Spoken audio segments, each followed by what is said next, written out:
Looking to RPEEs, can introduce here Brook Ekers.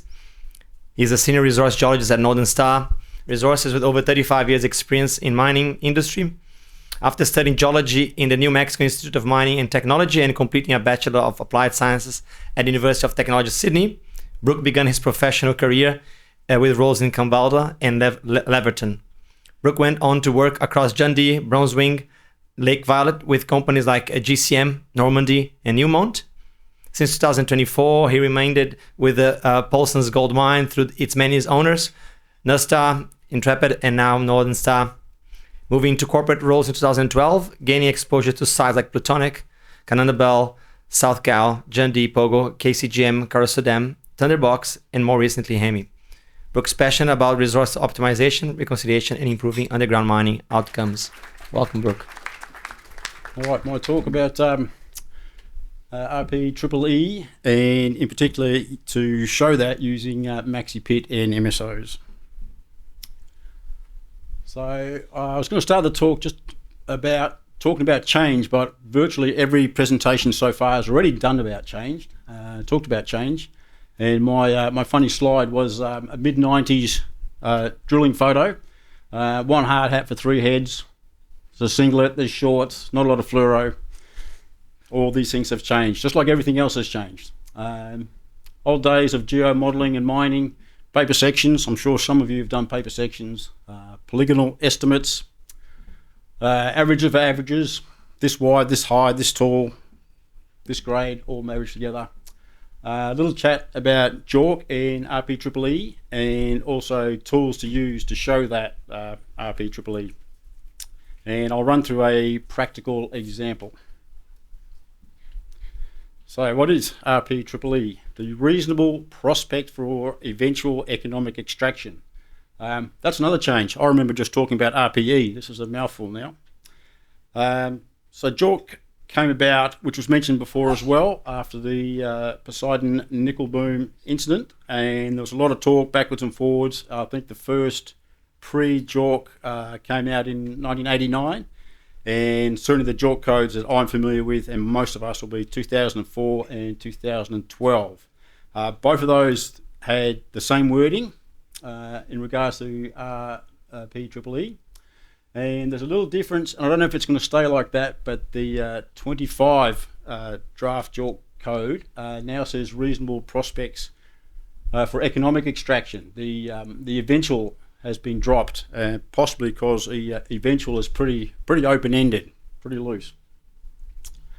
But what has been added is a reasonable prospect assessment document, the RPAD. I don't know what form that's going to take. I don't know if it's going to be table one-ish, but it seems like it'll be a storage, if you like, or a document for everything that you've used, suggesting that your resource is potentially economic. One thing to quickly mention, the RPEEE is not a declaration of all reserves. It's just a preliminary evaluation of economics. Need to assess mining method, processing, marketing, cut-off grades, etc., modifying factors. And we'll see there's a little slide on the difference between the two. Techniques, obviously we use Datamine for block modelling. And then the biggest difference is whether you want a surface resource or underground resource. For the surface, we use the pit shell optimization, also in Datamine, Studio Maxipit. And it takes in costs, revenue, slope modelling, any spatial restrictions potentially, and it'll create a series of shells based on increments of gold price mainly. And then you can look at all those different shells and see. Now, for me, and as a little tip, I guess, I use a little spreadsheet where I track everything. It's got the model name, date, what sort of extra statements were used, and all the parameters for all the runs, which is a nice resource to then go back to as required. For underground, the slope optimizer, the work behind it was by the Alfred Mining Systems. I think all the softwares use it. and in stope optimization in Studio RM plus MSO, or there's an MSO module in every Studio Underground. It deals with stope scale shapes and various selectivities and constraints, again, a bit like Maxipit.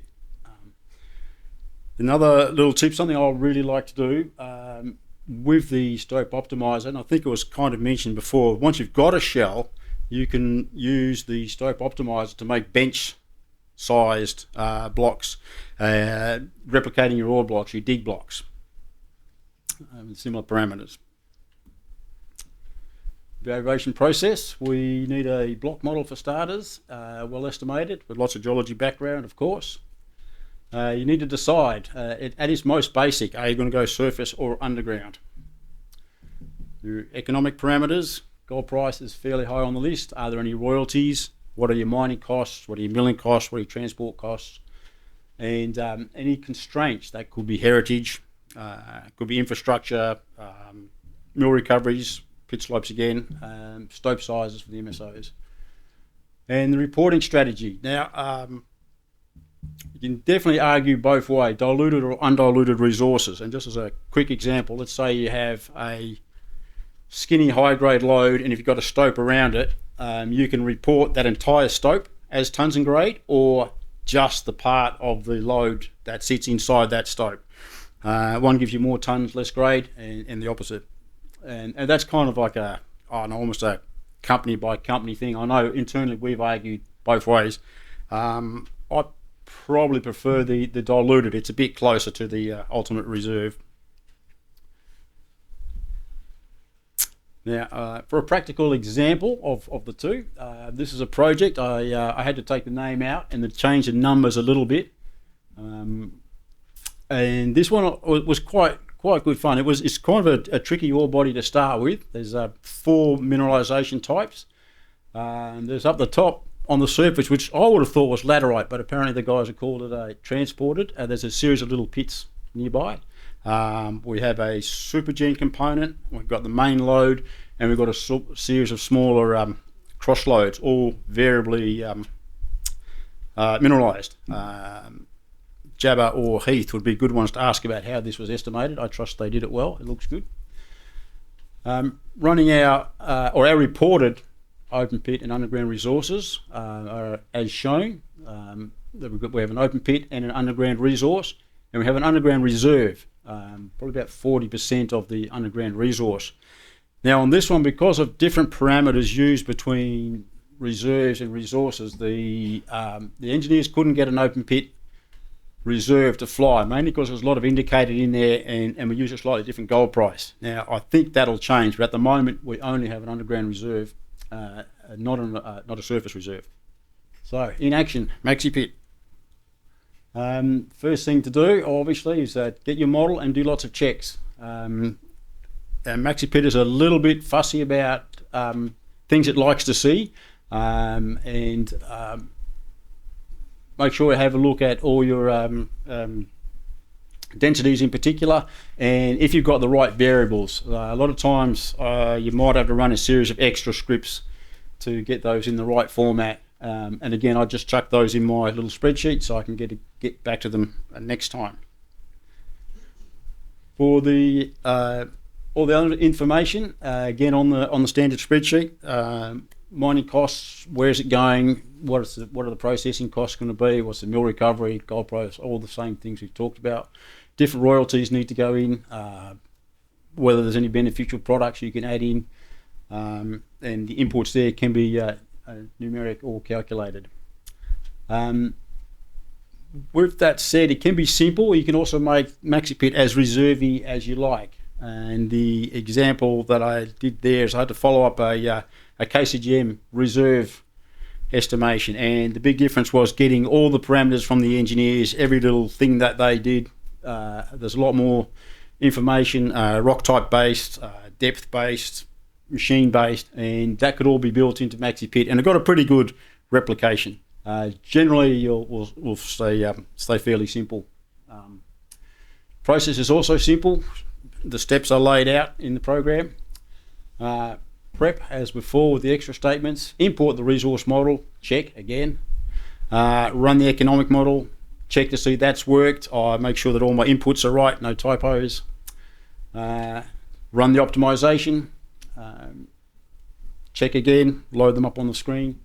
And a little tip there that I like is as you're running the optimization, if you want to vary things like gold grades or resource categories, I like using the formulas in the recovery section. So mill recovery, let's say you set your resource category 4 to have a mill recovery of 0, then in essence it won't deal with that anymore. You won't get any benefit for it anymore.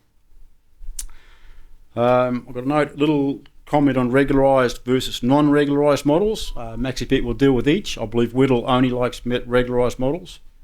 Just one thing to keep in mind with the regularized model, all the blocks now are even shape. You'll have dilution built in. So keep that in mind when you're applying your dilutions to your Maxipit runs. You've already got that in there or part. The non-regularized models I prefer using. I think they look more realistic, and you'll build in the dilution that you need later on, especially if you use the pit style MSOs later on. Yeah. What we get out of Maxipit, a series of incremental pit shells based on your gold price and whatever increments you want to use, every 10%, every 1%. A CFE with loads of data, which I throw into my standard spreadsheet, which has a bunch of checks as well, and I can cut and paste that into anywhere. I like the pit rim, and I like taking the pit rim into Google Earth just to check for infrastructure, as this case is a road in the middle of our pit. It's kind of okay, it's our haul road, so we can move it. The two pictures on the right, there's the section of the block model and a couple of shells. And this is the same project. This is the one that may go underground or will go underground and will have a pit. So there's some different interactions there which we'll come to. And the other thing it dumps out is this MPV graph. And while the biggest shell will certainly give you the most ounces, it might not be the most practical. And using the MPV, I mean, there's not a huge amount of difference there. You can get away with a lot smaller pit and a lot less waste for a similar profit. These are undiscounted. That's another matter. Now, more Datamine action. What if we go to the MSOs? Again, you need to know your inputs, your setups, and your runs. Again, lots of model checks, especially density and oxidation state. I will tend to run MSOs in top of fresh rock only, maybe transitional, but not much higher than that. The thing I did not mention before, the Maxipit block model needs to have waste blocks. The MSO does not, because it's running with a fixed volume. It can work out, if you give it a default density, it'll work out what the waste should be. Runs independently. Again, a nice touch is if you've got the interpretation, mineralized interpretation, you can use that to guide your stopes. Need to decide what you're doing, what size, what the dilution is going to be. The cutoff grades generally provided by the engineers, but you could work them out yourself. And another one called slice thickness. If you say you've got a 5 meter stope and you want to assess how much wider it'll go, you can give it a maximum size, and then it'll calculate it based on your slice, and it might be a metre, it might be half a metre steps until it can go no further. For the run we're going to look at, use 20 by 20 by 4, fresh rock only, and I led a little bit of ResCat 4. I know we talked about before people don't use measured or don't need measured. We've gone so far down the track that measured is hardly used, but now we have indicated, inferred and sub-inferred. So in this case I didn't want to use too much sub-inferred ResCat 4. Again, its output to an Excel spreadsheet, loads and loads of variables that you can pull out. Pivot tables are handy to get you the answer you want in the end. I would always start nice and simple. If you can get the MSO to work without too much mucking around, then that's good, and then you can slowly make it more complicated as you go along. Now, out of the MSO outputs, on the left is a section. It's got the surface, it's got a green line to the top of fresh rock. There's a series of stope shapes coloured by resource category. And on the right hand side, we're going one step further. Similar section, we now have the block model. But as I mentioned before, we had to decide which one to take, because we've now got an underground and we've got an open pit, and they overlap, and we don't want to report both. Now, in this, normally you'd probably go the pit first, because that'll be bigger, and then whatever's left could be reported through the underground MSOs. But this one's a bit odd. There's a pit next to this, and we can probably decline across, and it looks like it'll be an underground mine first, most likely, not confirmed, most likely. So what we did to work with that is we set all the underground resource MSOs to zero grade, left the tons, and then ran another pit optimization. And the shell is now is smaller, but it still flies. So suggesting that we could take out as much as we can from underground, and there'll be enough to leave to have a valid pit in the next couple of years, or maybe they'll both happen at the same time. Setting the grades to zero is pretty simple, and it's I've mentioned the KCGM as an example. Same problem, 100 years of mining, there's lots of voids. Some are filled, some aren't filled, some are filled with low grade, some are filled with what's now high grade. And that leads to just one more comment about densities. Maxipit likes a density of 0 above the topography. If you set your underground voids that are still open a density of 0, which is what it would be, Maxipit does get a little bit confused. It's finding air underneath the surface. So very low number, 0.001 is good. The responsibilities, there's quite a few people involved. So we have our resource geo, who's created the validated quality block model. Generally, if I do any of this, I'll get the very same resource geologist to do the reporting using the shapes, and decide whether or not you're going to report diluted or undiluted. Generally, pit blocks all pit blocks will be reported as economic, so there's no dilution on there. You have to add that later. MSOs will have dilution built in. Use either, just be aware which is which. We need a mining engineer, evaluate mining methods, evaluate the costs, give us cut-off grades, and corporately a decision on gold price.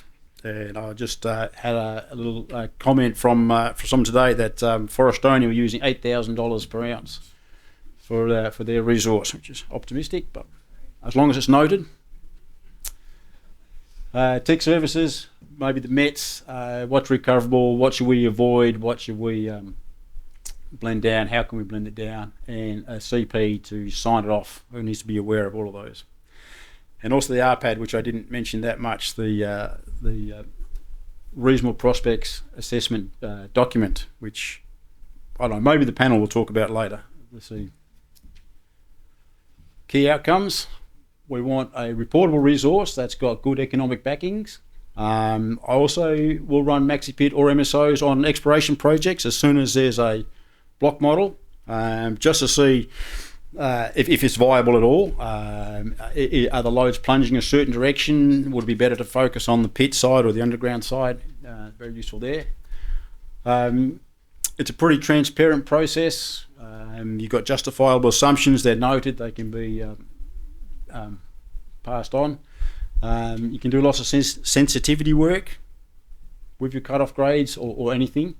Use it for your resource classification, and as I said before, everything's documented. So ultimately, Maxipit and MSOs are current and practical tools for resource reporting, showing the reasonable prospect for eventual economic extraction. That may be it. Thank you.